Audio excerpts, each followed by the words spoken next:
Saya masih ingat dalam alam pikiran saya yang sangat sadar, Kongres pertama PDI Perjuangan setelah Pak Jokowi menang di Bali. Menang pemilu ya presiden 2014 ya, menang presiden nih, bukan menang kongres. Menang pilpres. Iya. Menang pilpres. Waktu itu yang diusulkan sebagai Kapolri kan Pak BG. Terus beliau menjadi tersangka di KPK oleh Abraham Samad. Kemudian tetap di fit and proper sama DPR, masih ingat. Tapi kemudian pencalonannya terus kemudian pra peradilan beliau menang. Ya. Bebas dari posisi tersangka. Terus kemudian tetap dibatalkan sebagai calon Kapolri. Meskipun DPR semua kurus setuju. Waktu itu Pak Jokowi masuk ruangan Ina Green Bali Beach, tempat Kongres PDI. Ya, Bung Karno ini ya. Nah, Sanur ya. Sanur ya. Nah itu Pak Jokowi masuk ke ruangan itu betul-betul berjalan sendiri tanpa pas pampres menggunakan jaket merah. Dan seluruh hadirin di situ, kader-kader PDI Perjuangan itu meneriaki hu kepada beliau. Ini Presiden Republik Indonesia yang berjalan. Kader PDI. Hari itu Ibu sedang marah betul dengan Pak Jokowi karena dibatalkannya Pak BG pada waktu itu sebagai calon Kapolri. Semua syarat sudah dipenuhi kok. Gitu. Sekarang kalian yang baru berkuasa itu mau bertindak seperti waktu zaman Orde Baru.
Kadang-kadang ya, kadang-kadang.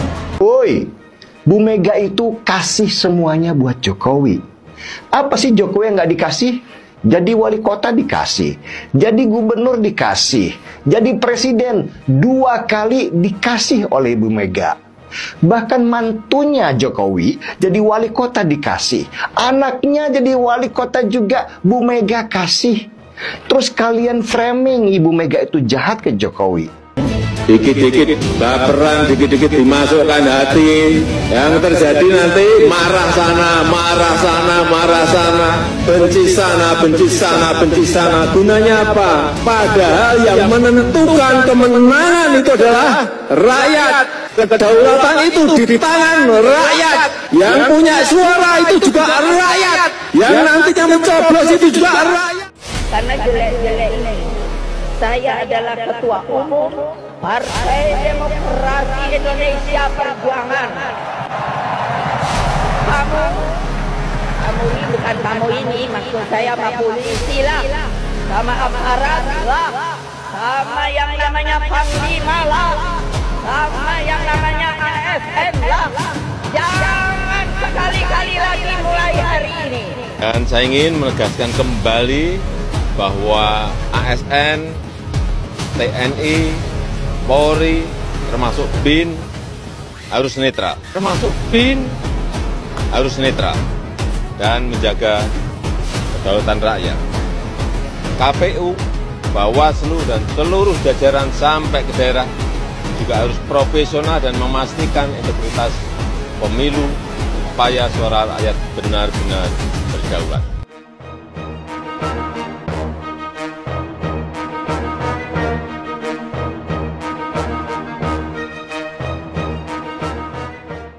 Ketua Majelis Pertimbangan Partai Persatuan Pembangunan atau P3, Muhammad Roma Hurmuzi menceritakan soal awal ketegangan antara Presiden Joko Widodo atau Jokowi dengan Ketua Umum PDI Perjuangan Megawati Soekarno Putri.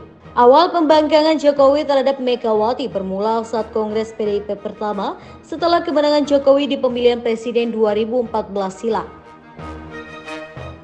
Pria yang akrab disapa Romi itu menceritakan pada saat itu Megawati mengusulkan kepada Jokowi terkait sosok Kapolri.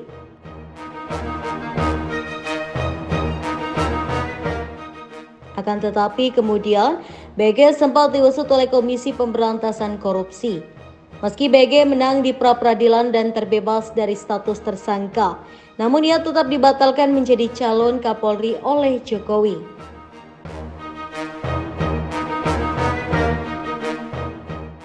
Saat kongres tersebut, Jokowi pun sempat disoraki oleh para kader PDIP.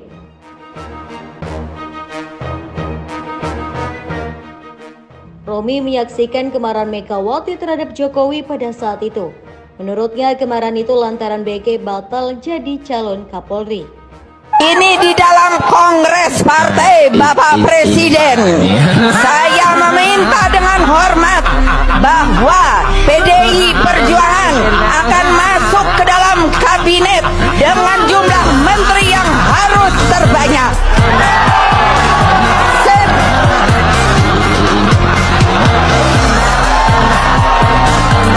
Itu namanya baru pukulan. Cap.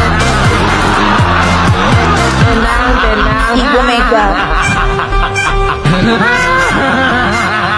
saya kira karena PDI sudah banyak pengalaman, sudah ada di DPR, sudah nanti saya kasih cuman 4 ya, mau